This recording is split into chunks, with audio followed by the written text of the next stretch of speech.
Good afternoon and welcome to the latest edition of Lunchtime Learning. I'm delighted to be joined once again by Jim Parker from Fife Properties, who is in Spain, I believe, today. Jim, thank you so much for joining me yet again. You have recently had an amazing trip to the Nectar Island. You met somebody called Richard Branson. I don't quite know who he is, and a few other people. So first of all, for people that don't know you and obviously lived under a rock, who are you and what you've been doing? Because if people don't know you, it's incredible with the amount of social media and videos that you consistently do day in, day out, day in, day out. So okay, quick synopsis of my background. I was homeless, unemployed, early 20s. I went back to college and studied accountancy. I worked my way up in manufacturing to a financial director in manufacturing, and at the same time I was actually building a buy-to-let portfolio. So I was able to retire at 38, financially free, which is about 57 now I'm. So probably 19 years ago.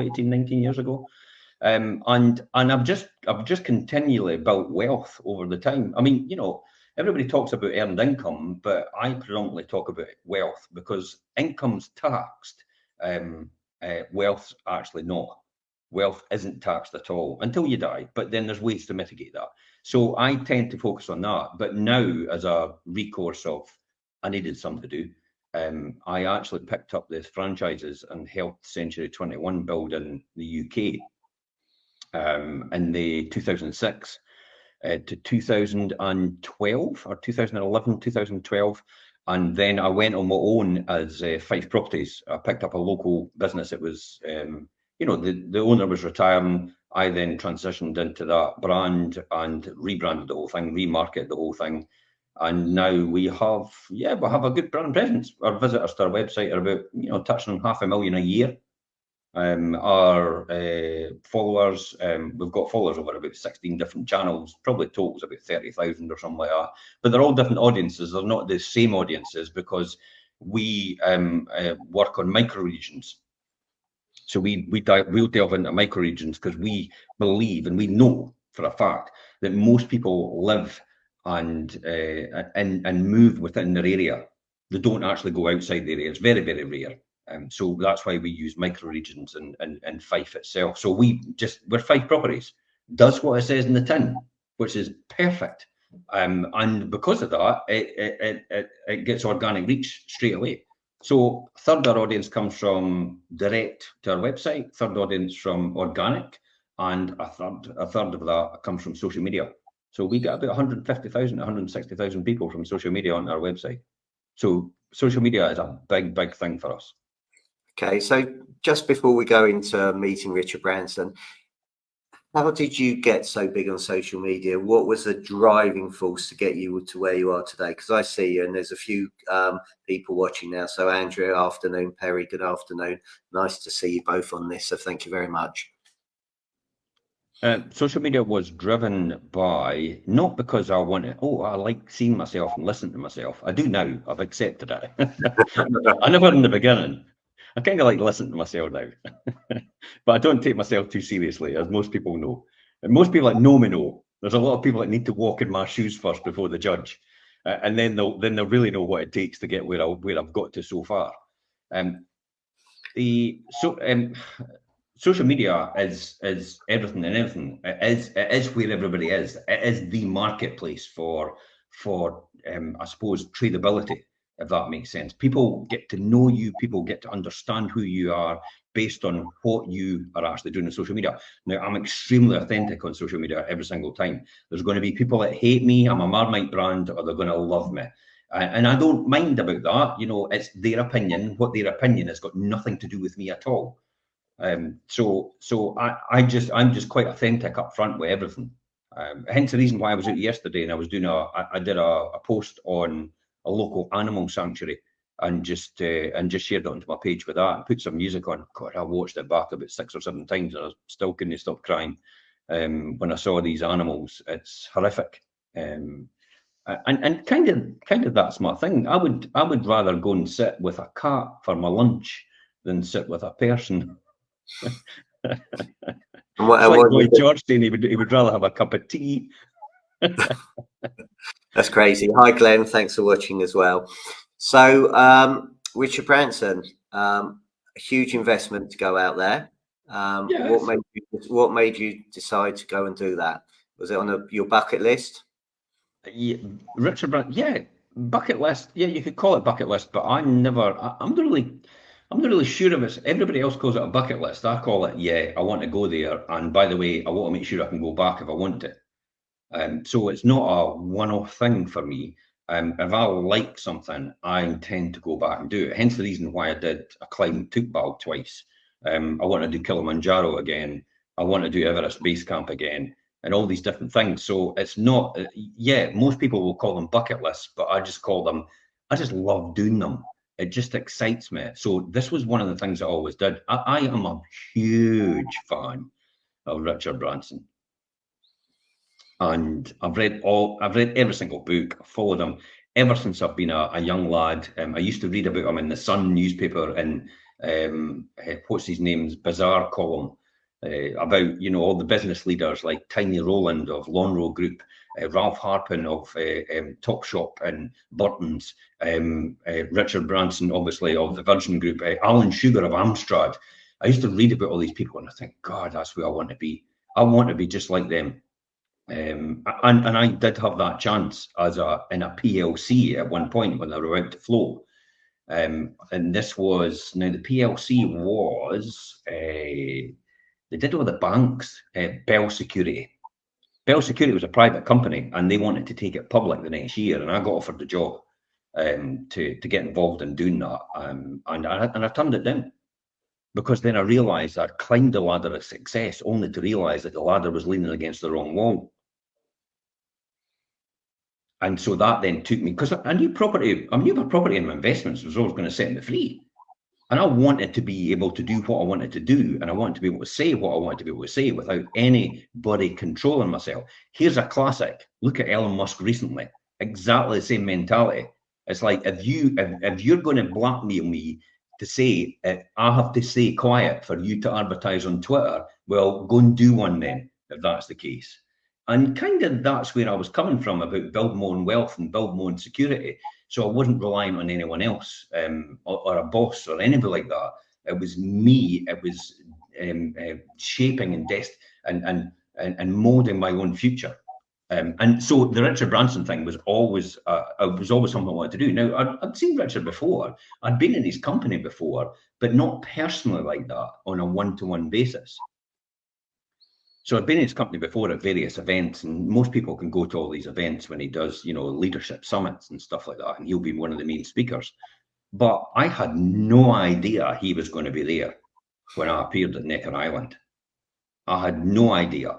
So when I'm riding along on the boat from Beef Island, to go to Necker Island, just taking in all the sights and just think, holy shit, I'm actually going to Necker Island. And just that reality of literally a dream, because if you can't dream it, you'll never do it. So literally that dream coming true and me actually traveling to Necker Island and think to myself, God almighty, this is about to happen. And then getting to the dock and he's standing on the dock. And it's like, what? I didn't expect you to be here. Now, this was quite interesting because when we got off the boat, he was cuddling somebody.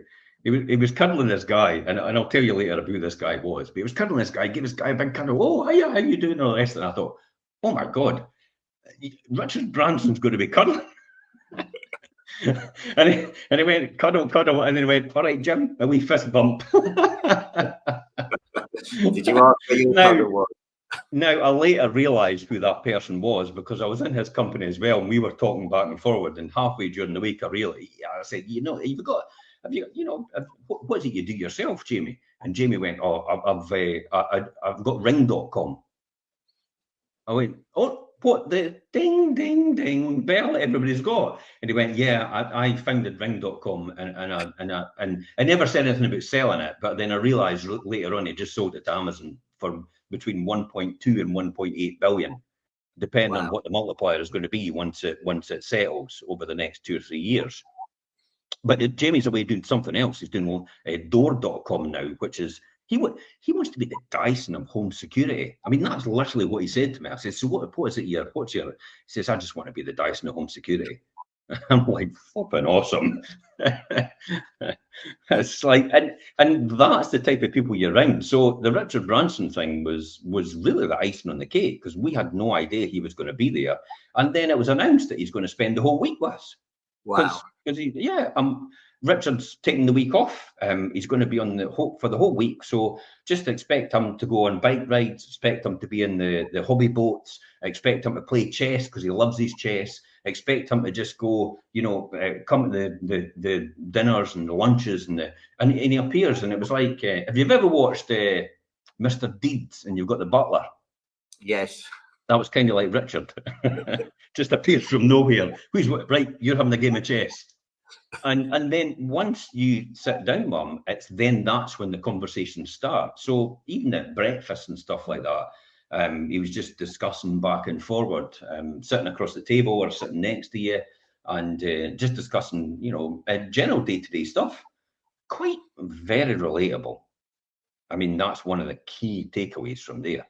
Extremely relatable. And he always wanted to know about you, because I always wanted to know about him. Yes.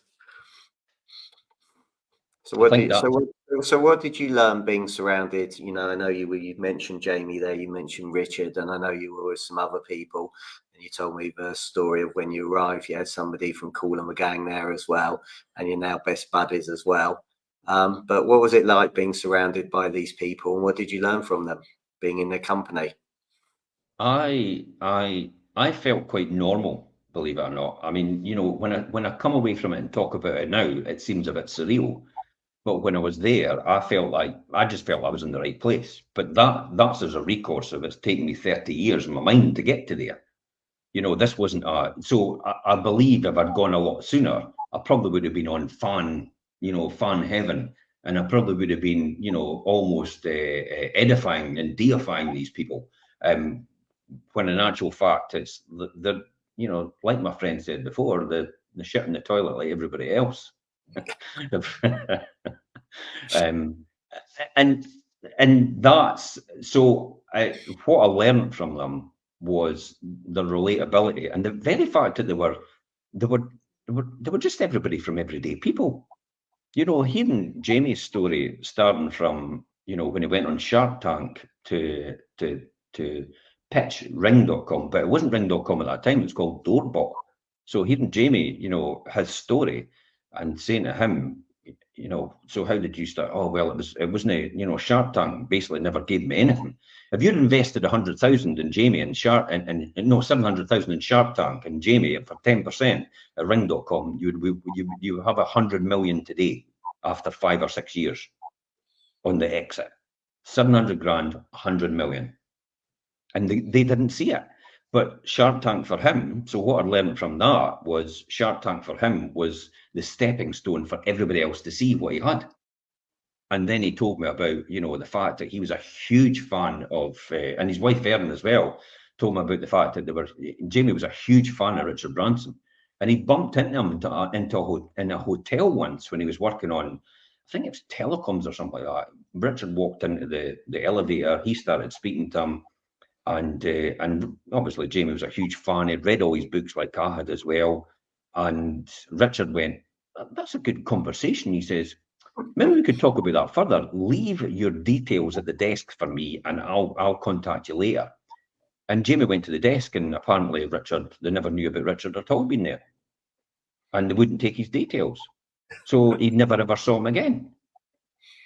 And that was it. That was the end of Jamie's journey at that point.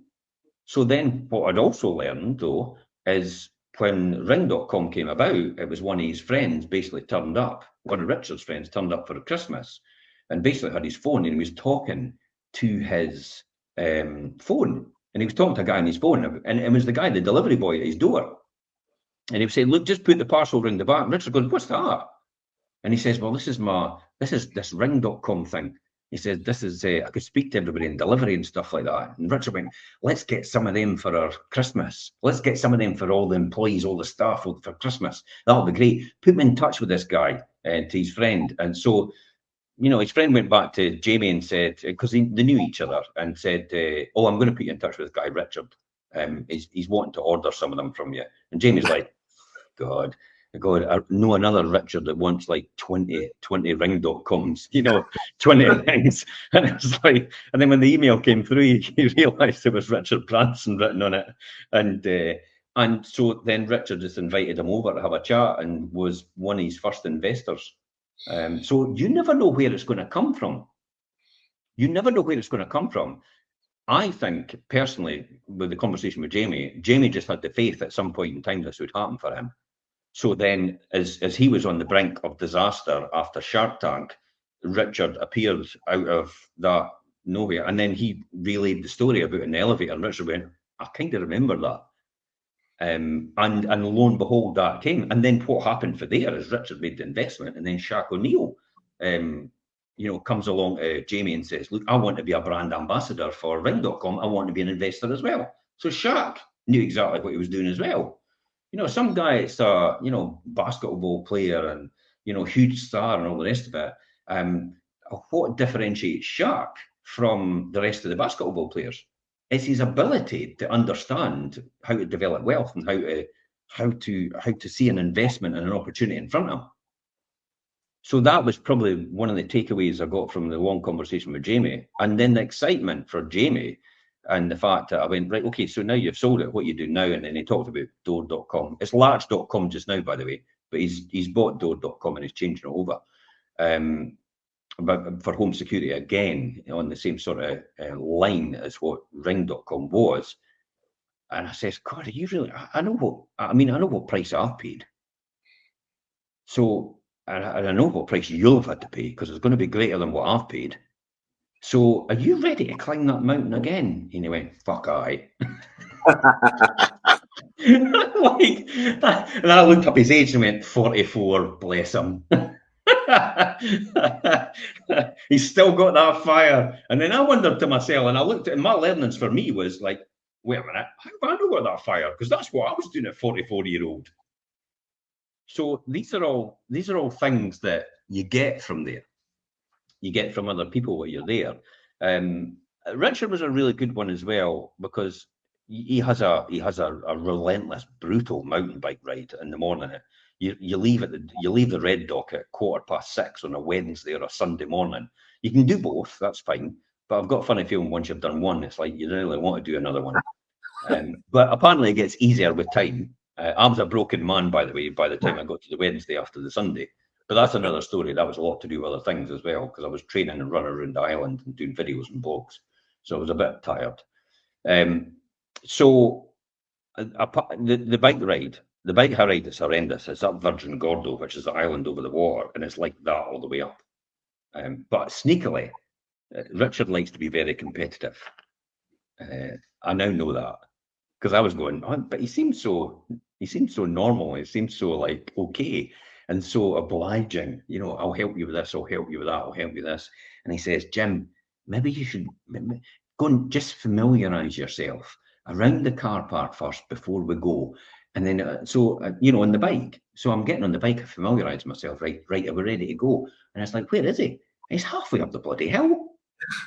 He's off. And I turned to the rest and I'm like, what's going on there? He says, oh, he's ultra competitive. He's want to get a head start. And that was it. I was goosed after that. So I was playing catch up all the time, trying to get up this hill. But I was determined. And there was no way I was ever going to. There was a bus. It was like Top Gear. You know how Top Gear has the camel or the broken down wee minivan or something following you? Well, they've got a bus that follows you just in case. And I went, there's no way I'm getting on that bus. So literally, at one point, you're off your bike and you're pushing your bike up, and you're actually walking with your bike faster than you're cycling. That's how difficult it is going up that hill, and it's relentless all the way up. But Richard does it, and see, I was sitting watching, and it's just so much like his approach to everything. it's just relentless. It's consistent. There's no bursts of energy. There's no excitement around it. There's nothing other than that. He just goes and keeps going and going and going and going and going. The same pace every single time. Once in a blue moon, I saw him stop. He stopped on his bike, put his foot down, took a drink of water, went back on, and then went again. Same pace every single time. And then I learned later on, apparently, that's the way you should be taking it all the time. Once I got to the top, I realised that's the way you should be taking it all the time. No bursts of energy, just go there because you're in for the long haul. You're going to get to the top. You don't want to come off your bike and have to push it. So therefore, the only way you're going to do that is do it at a steady, consistent, disciplined, slow pace in order to get up there. And these are lessons in itself, isn't it? Even going out and doing things like that. So that's the takeaway I got from that bike ride. I was desperate to go on the Wednesday one morning, but I just couldn't get out of my bed. And it wasn't because of that. It was because on the Monday, after the Sunday, I'd gone running around the island on the Monday. I had hurt my knee a wee bit, and I thought, God, if I keep pushing this, I'm going to be out of action for the Friday, because I run Monday and Friday. I'm quite disciplined to do that every single time, at least 5K. And so I wanted to make sure that was preserved, that these two times I always have in my diary to do that in the morning. And plus the fact of you're going to be running around the island, you're going to be, and I'm going to be showing everybody around the island as well. And it's very rare anybody else actually ventures around the island, because I was in all the rocks and all the nooks and crannies and all the wee caverns and places where nobody else would go just to see what's there. Because I was like a kid where, for the first time seeing something. It was just it was inspiring. It was definitely inspiring. It was bizarre, when we first arrived. So that's the bike ride the next day we had. But the night before that, when we arrived, we were obviously at our dinner, and Mohammed's there from Cool Nagan. And we're having a conversation, and someone went, "Yeah, okay." Kevin Costner was here last night, and the whole of Cool and the Gang was here last night, and Michael Bolton was here last night as well, and so. They've all just left this morning, so you've just missed them. And Mohammed's going, "Look, when you're in Vegas, what to do is give me your WhatsApp. Where's your code?" And he showed me where the code was, and he goes, "I'll take a picture of that. I'll get your details. I'll send you a wee message. When you're in Vegas, give me a shout and we'll get you backstage, and you'll get to meet all the gang and stuff like that." I'm like, wow. But to them that's quite normal, isn't it? Because that's their social circle. So if you're in that social circle, you get invited to all these events, and nobody thinks anything different about it. Whereas I'm in the mindset of, wait a minute, I'm just a guy for Fife. It's not really done much. That's how I look at it. I'm just like, it's just me. So there's a lesson in itself there, exactly. There, I think your friend put it more eloquent than I would say, but they are human beings. They've got the same colour blood. It's just having conversations. So how do people who are watching this get out their comfort zone and have discussions with these people and get to where they want to be? You mentioned the word dreams before, and having dreams. And there's so many people that can have the dreams. But what I love about you, Jim, is you take action and implement it and make it happen. So how do people do that as well? I'm a big fan of you will be in the next 5 years by the books you read and the people you associate with. And if you don't read anymore, then you'll not learn anything else. And if you don't listen to any podcasts, and you don't learn from other people more successful than you in the particular field that you want, or in any particular field, remember, I was listening to Buster Rhymes the other day, and how Buster Rhymes had his huge success over the years and his huge failures as well. Jada Plunkett Smith, is it? I was listening to her podcast as well, with Steve Bartlett, about how it all went pear-shaped and how her upbringing's obviously shaped and molded her, and how she's a wee bit off the rails because of it. And she needs to get that under control, and she gets loads and loads of therapy for it. And so, and these are people that are not necessarily listened to, but I think There's got to be lessons in everybody's journey. Even the man in the street or the woman in the street, there's always a lesson somewhere in a journey. And what I love about doing estate, say, and sitting down with people in a house is they don't realise that I'm actually learning from them as well at the same time. You know, it's the classic example about when people say to me, oh, I can't manage the stairs. And I'm like, God, it's like, what age are you in? And how's this come about? And how's that happened? And it's like, okay, a mental note. I better make sure I don't do things like that. Or they've had huge successes. It's like, well, so what, you know, how did you go about that? Or I better make sure I maybe incorporate that at some point in time in the future. So I bank a lot of knowledge and information, and in order to have resources to pull on or information to pull on when I actually need it. So you might not necessarily need it now, but I'll guarantee you, if you want to grow and you want to elevate your success in the future and build your wealth and do whatever you want to do and be successful in any field you want to be successful in, then you're going to have to learn from other people, because we don't all see the world in the same way. And your ability to understand others and take on board what other people's way of thinking is your gateway to being able to influence others to your way of thinking as well. It's the classic Stephen Covey. You first have to understand to be understood. And I think for me, you have to as well. You have to really dream big. Somebody actually said to me, and sometimes I have to hold myself back sometimes, because I know it's really just the first steps. It's like baby steps for them. It's like a baby walking along and the baby falls down for the first time after its first attempt. Everybody goes, yeah, but nobody goes, oh, for God's sake, just sit down. You'll never be able to master this. You know, nobody does that, do they? So why do we do that with you? Why do we do that with adults? So then you've got to, and why do we do that with ourselves? We just tell ourselves it's all over, you've got no chance. And yet we'll tell our young children every single time, no, you could do it, you could do it, you could do it. But then what point does it cross over when they say, you'll never do it? You've got to, and how do we lose that? Where does that come from? Where does that mindset come from? If we'll lose that opportunity and we'll lose that enthusiasm. And I think it's a lot to do with people crush other people's dreams. The dream stealers. You know, it's like, oh, you'll never get that. You'll never amount to that. You'll never do this and you'll never do that. And it's like, it's people we admire or we trust. Mum and dad. Now, they've been protective because it's happened to them and it's not worked out for them. So they go, the same thing might happen to you under a flight or fight response.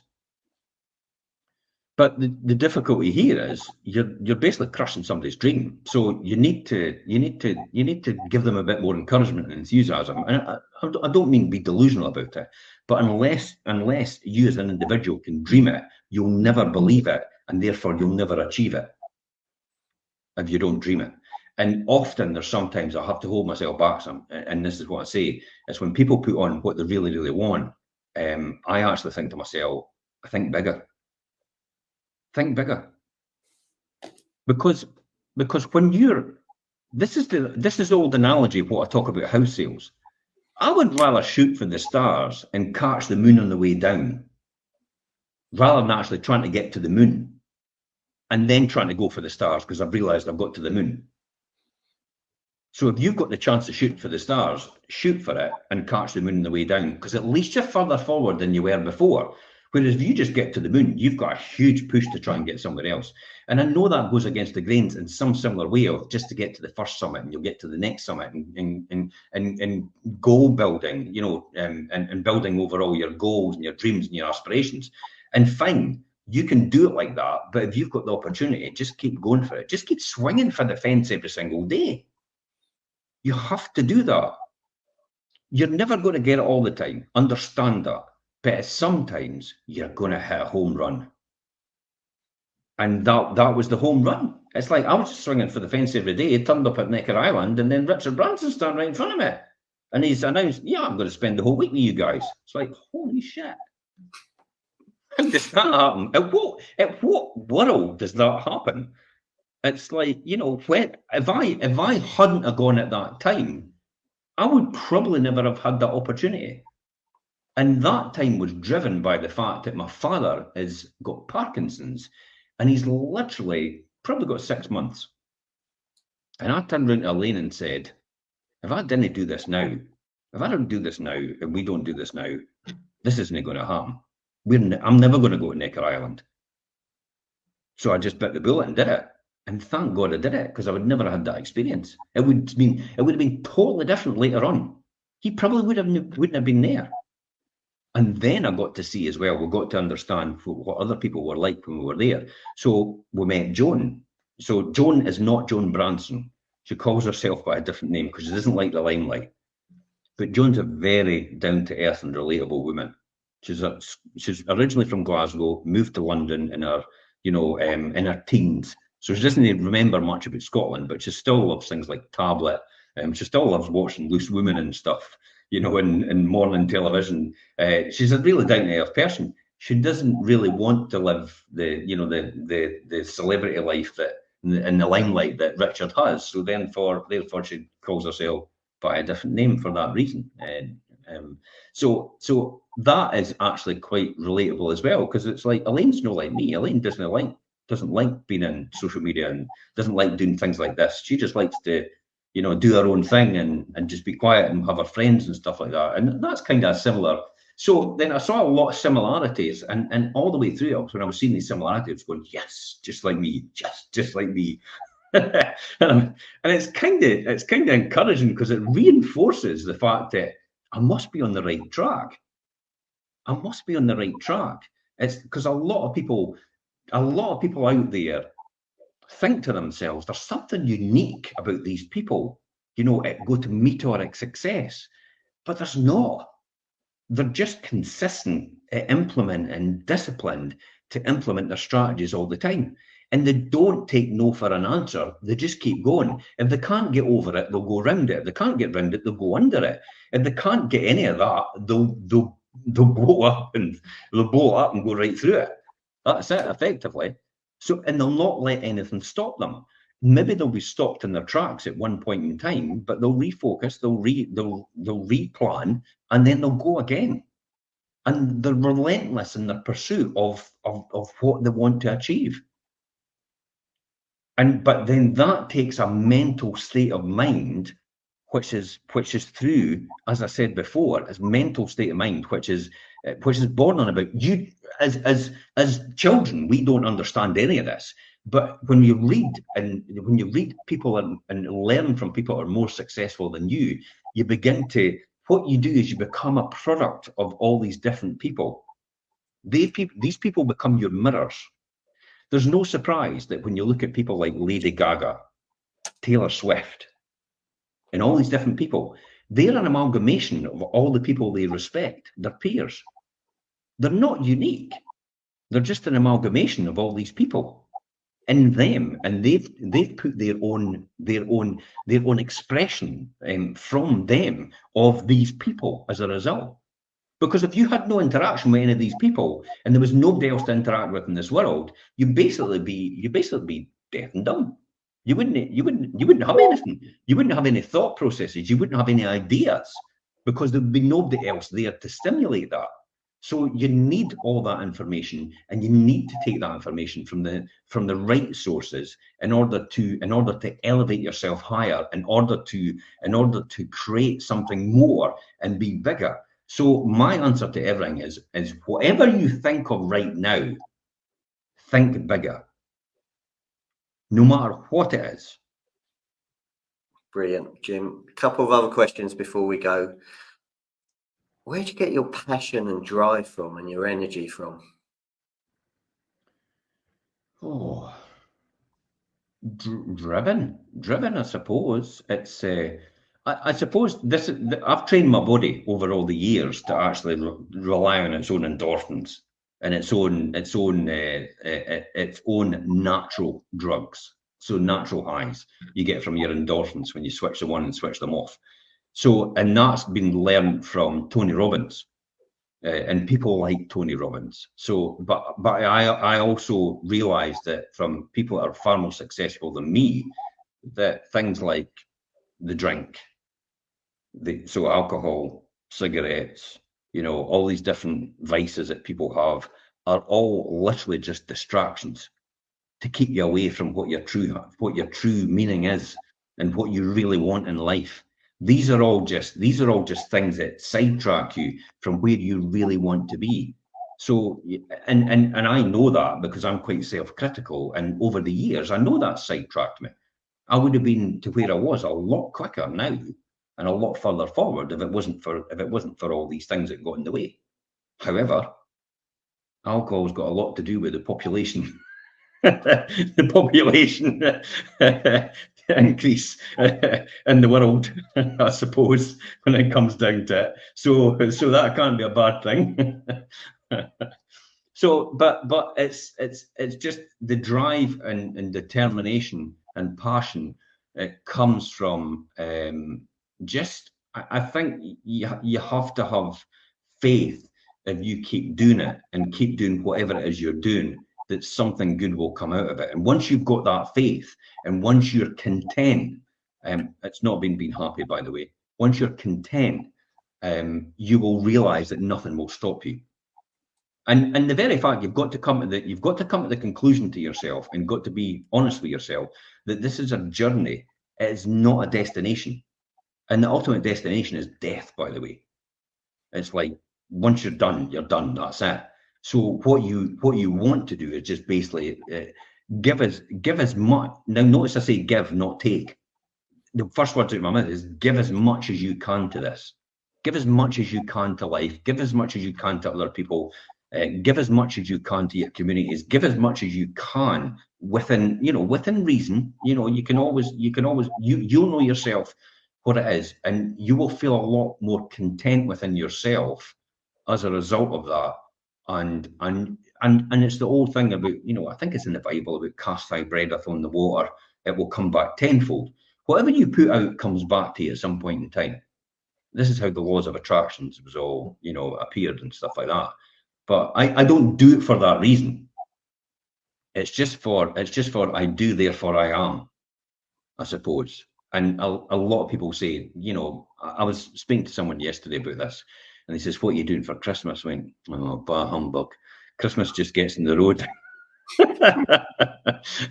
And she went, "What?" Says, "I love Christmas. I'll finish on the 27th or wherever it is." And they're like, "That's me. Complete family time." Whereas I'm like, it just gets in the way for me. But then these sort of things come across like that because you're focused, you're determined, you want to, where you're going. So it's the old thing about you want to get there as quick as possible. If you know you're going to get it, why would you want to wait? That's the thing. If you know you're going to achieve it, if you know it's the ultimate goal, and you will get it if you do that, and that, then why would you want to take ages to do it? If it's just a formation of that and painting by numbers, if you were going to get there quick enough, why would anybody want to wait? 100%. Look, I just want to say you give an awful amount. I'm incredibly grateful for your time. I'm incredibly grateful personally for all the community stuff that you do with Computers for Schools. I know you don't do it, and I know you're very humble when it comes to it, but I'm incredibly grateful. So thank you, because I know you've made a massive difference for loads and loads of kids in your area, but all the other charity work that you do consistently day in, day out for Fife community is absolutely exceptional, and you and all your colleagues should be incredibly proud of what you do. So thank you. For me personally, it's only the people that use me for our services, and it's the people that live in my houses that I rent. It's the people that use our services as a estate and sale and letting agency. It's all these different people around about me that use our services that allow me to do that. That's the only thing. If it wasn't for them, I couldn't do any of this stuff. And so I know you say thank you, Jim, but really I'm just a catalyst or a vessel for that through them. That's all it is, and that's how I see myself. Well, thank you anyway. Really grateful for your time. Thank you for sharing, and thank you everybody for watching today. I know there's been quite a few people watching live, so thank you. Alan Kelly, Richard learnt more by meeting you, Jim. So I'm sure that's most probably the case as well. So thank you. So thank you everybody for watching. Really appreciate it. Please like it, share it, get it out there. And Jim, thank you for your time. Really, really You're welcome. grateful. Have a lovely afternoon, everybody. Cheers. Bye-bye.